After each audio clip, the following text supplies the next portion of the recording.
आज स्कूल में हिजाब के मामले पर कर्नाटक हाई कोर्ट का जो जजमेंट आया है उस पर आपकी प्रतिक्रिया चाहिए। सबसे पहली बात है कि माननीय न्यायालय का जो भी फैसला आया है वो सर्वमान्य है, उसकी इज्जत करनी चाहिए।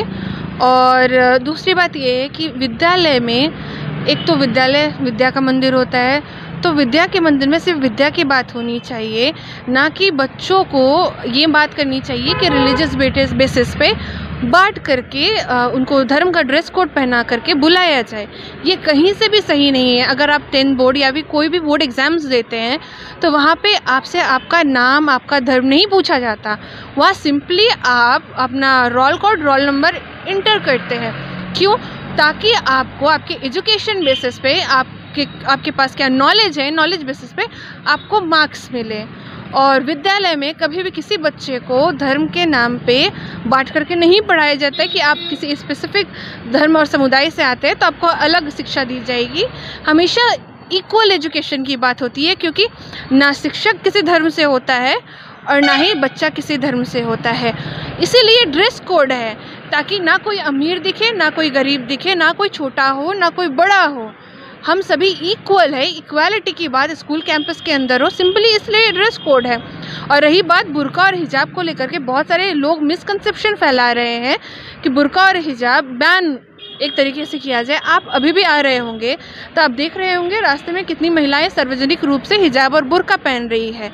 हिजाब मीन्स जो हम सर ढक करके चलते हैं, बुर्का मतलब जो हम पूरे बॉडी को कवर करते हैं, वो बुर्का होता है।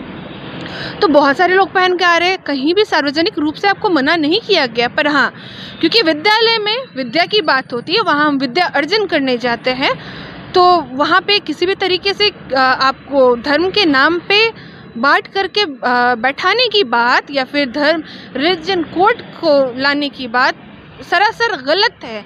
क्योंकि एक बच्चा अगर पढ़ाई ग्रहण करने जाएगा और उसके माइंड में सिंपली रहेगा, बचपन से ही डाल दिया जाएगा कि मेरा दोस्त हिंदू है, मेरा दोस्त मुस्लिम है, मेरा दोस्त सिख है, ईसाई है, तो हमारा देश जो अनेकता में एकता के लिए जाना जाता था, तो उसका क्या होगा? ये तो उन विरोधी ताकतों के लिए बहुत खुशी की बात होगी जो हमेशा से हम लोगों के बीच में, हमारी आपसी प्रेम के बीच में बीज बो करके राज करने की कोशिश कर रहे हैं, फूट डाल करके राज करने की कोशिश कर रहे हैं धर्म के नाम पे।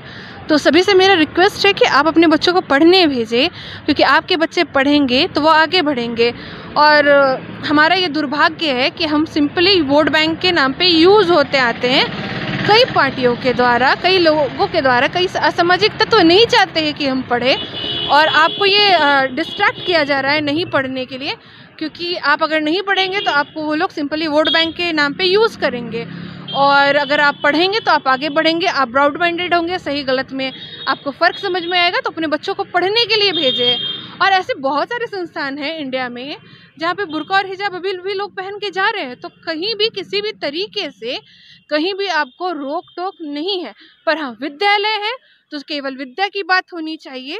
और क्योंकि मैं खुद एक शिक्षक हूँ, तो मैं अपने छात्रों को कभी भी हिंदू मुस्लिम समझ करके नहीं देखती हूँ। मेरे लिए एक स्टूडेंट सिर्फ एक स्टूडेंट है, ना ही वो अमीर है, ना ही वो गरीब है, ना ही वो हिंदू है, ना ही वो मुस्लिम है, ना ही वो सिख है, ना ही ईसाई है। सिर्फ एक छात्र है, और छात्र और जो शिक्षक के बीच का रिश्ता है वो धर्म के नाम पे नहीं बंटना चाहिए।